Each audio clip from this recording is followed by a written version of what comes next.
Fill a bowl with the coldest water you can stand. Hold your breath.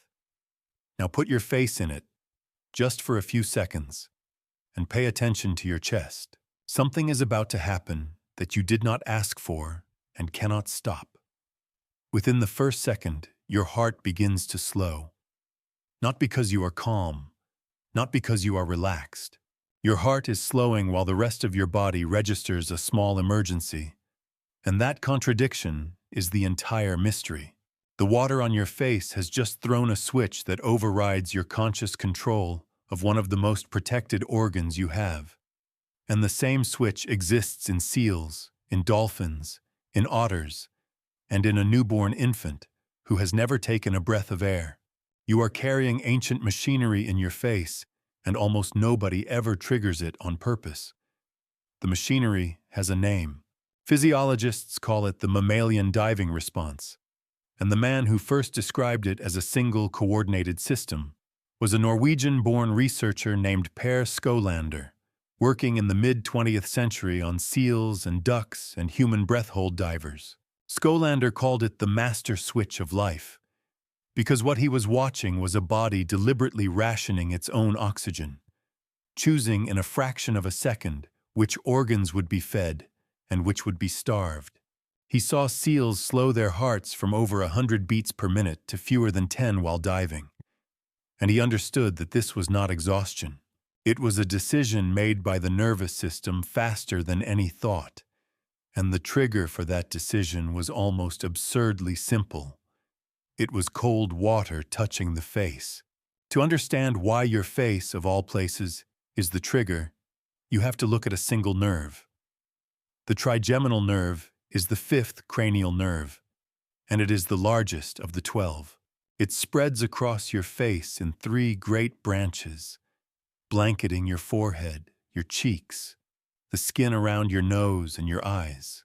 Its job is sensation, and it is exquisitely tuned to 2 things at once on the skin of the face: temperature and wetness.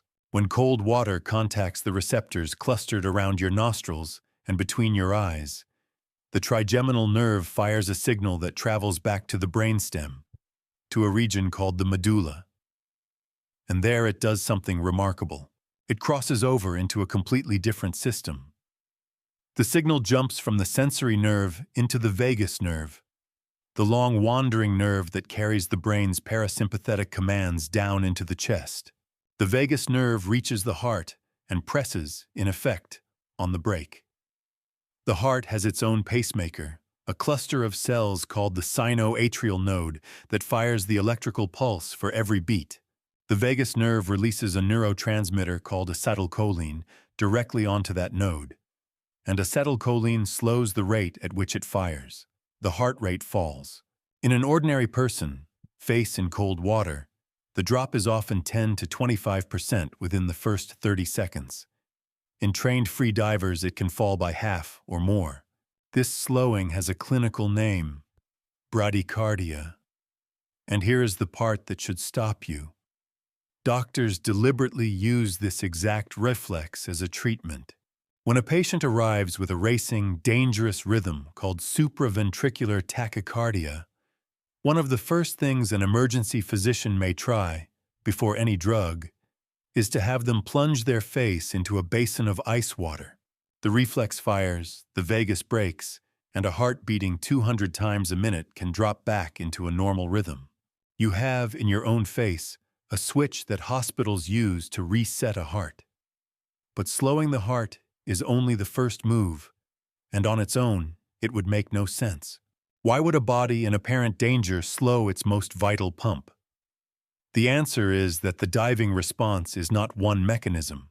It is at least 3, working together, and the second one explains the first. At the same moment, the heart slows. The small arteries in your arms, your legs, your hands and feet begin to clamp shut. This is peripheral vasoconstriction, and it is driven by the sympathetic nervous system tightening the smooth muscle in the walls of those vessels. The blood that would have flowed to your fingers and your skin is squeezed inward, toward the core, toward the brain and the heart and the lungs. Your body is making a triage decision in real time. The hands can wait. The brain cannot. And once you understand the vasoconstriction, the slowed heart becomes logical. If you are clamping down the body's outer circulation, you are dramatically shrinking the volume of vessels the heart has to fill. A heart pumping at full speed into a constricted circulation would drive blood pressure to damaging levels. So the brake on the heart and the squeeze on the vessels are a matched pair. The vagus slows the pump precisely because the periphery has closed. The two systems, parasympathetic and sympathetic, normally pulling against each other, here cooperate in a single conservation strategy. Oxygen is the currency, and the body has just cut spending everywhere it can afford to. Now there is a third mechanism, and it is the one that surprised researchers most, because it shows the body reaching for a hidden reserve. Deep in your left upper abdomen sits the spleen, an organ most people associate vaguely with the immune system and otherwise never think about. The spleen is also a storage tank. It holds a concentrated reservoir of red blood cells, the cells that carry oxygen. When the diving response fires, the spleen contracts. It physically squeezes, and it injects its stored red blood cells into the circulation, raising the oxygen-carrying capacity of your blood for several minutes. The Swedish physiologist Erika Shagate, who has spent decades studying breath-hold divers, measured this directly. She found that the spleens of divers contracted by as much as 20% during repeated breath holds, releasing enough additional red blood cells to measurably raise the hematocrit, the proportion of the blood that is oxygen-carrying cells. She also found that people without a spleen, those who had it removed surgically, lacked this boost entirely. The reserve was real, and it was anatomical. Think about what that means. A response triggered by cold water on the skin of your face reaches all the way to an organ tucked beside your stomach and tells it to release a hidden blood supply. There is no single command center issuing these orders one by one. It is a cascade, an integrated reflex laid down over millions of years, and it runs from your nostrils to your spleen in under a minute, without a single conscious instruction from you. It matters, too, exactly how cold the water is, because the trigeminal receptors are not triggered equally by every temperature. The diving response strengthens as the water gets colder, and it is most powerfully engaged somewhere around 10 to 15 degrees Celsius, cold enough to register as a clear thermal signal on the skin of the face, but not so extreme that it triggers competing reflexes. Lukewarm water on the face produces only a weak slowing.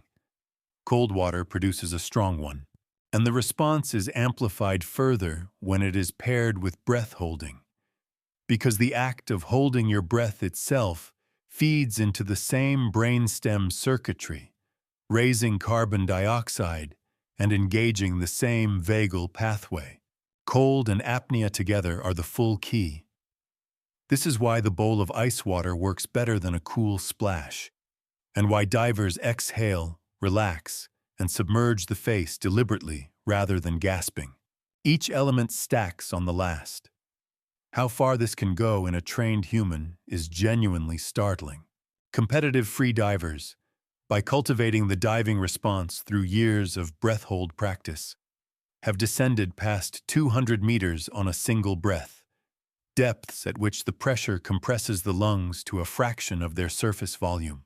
The Austrian diver Herbert Nitsch reached 214 meters in a no-limits dive, a depth that early physiologists calculated should have crushed his chest.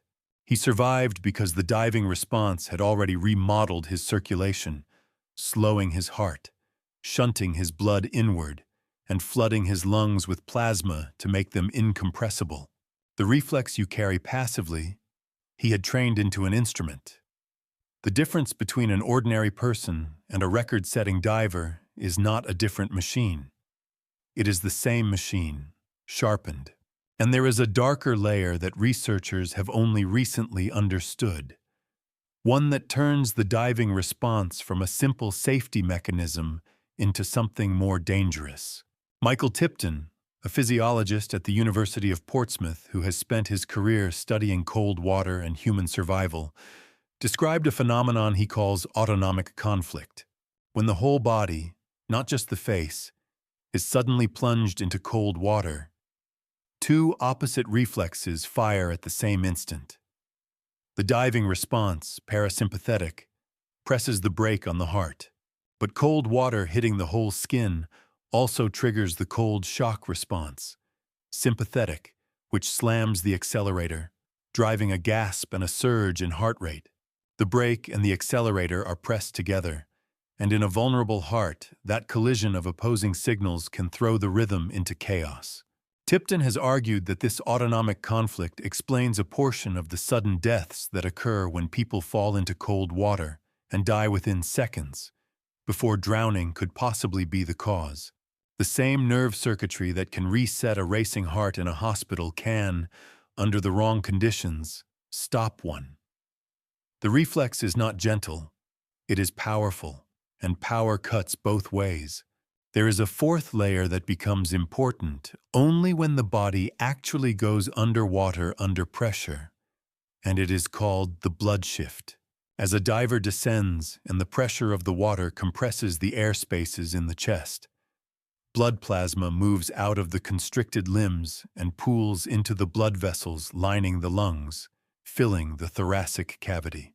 This was once thought to be a catastrophe waiting to happen, that the lungs would simply collapse under pressure beyond a certain depth. Instead, the engorgement of the lungs' blood vessels makes the chest incompressible, like filling a balloon with water instead of air, and it allowed human divers to descend far deeper than physiologists in the 1960s believed was survivable. The body had a structural answer to crushing pressure, and it was hiding in plain sight, in the plumbing of the lungs. Now I want you to notice who else has this reflex, because it tells you how old it is. A seal has it in its most extreme form, slowing its heart to a crawl and shunting blood to the brain so completely that it can stay submerged for over an hour. A dolphin has it. A muskrat, a beaver, a sea otter all have it.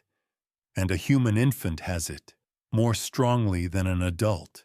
An infant submerged briefly in water will reflexively hold its breath, slow its heart, and shunt blood to the brain, a reflex sometimes called the bradycardic response of the newborn. We do not develop the diving response through training or exposure.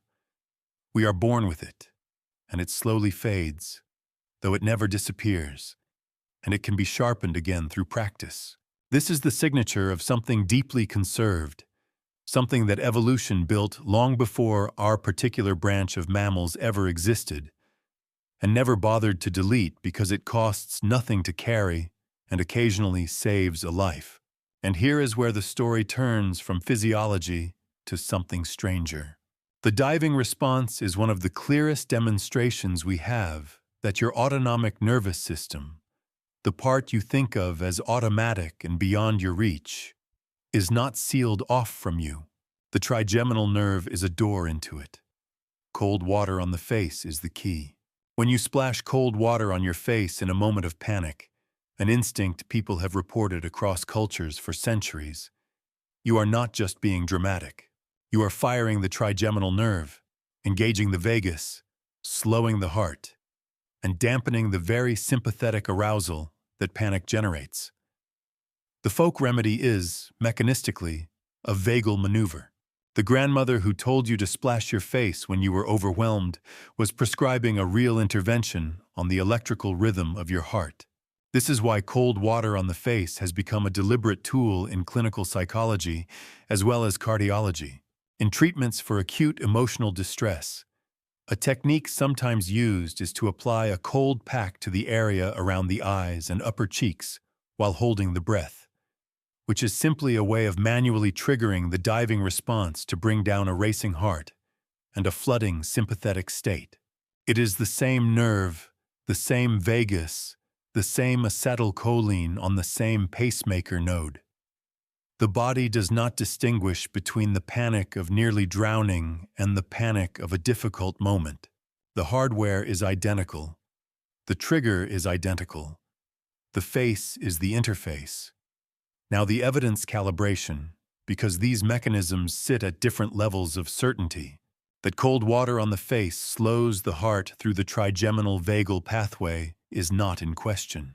It is one of the most reliably reproduced reflexes in all of physiology, measured thousands of times in laboratories.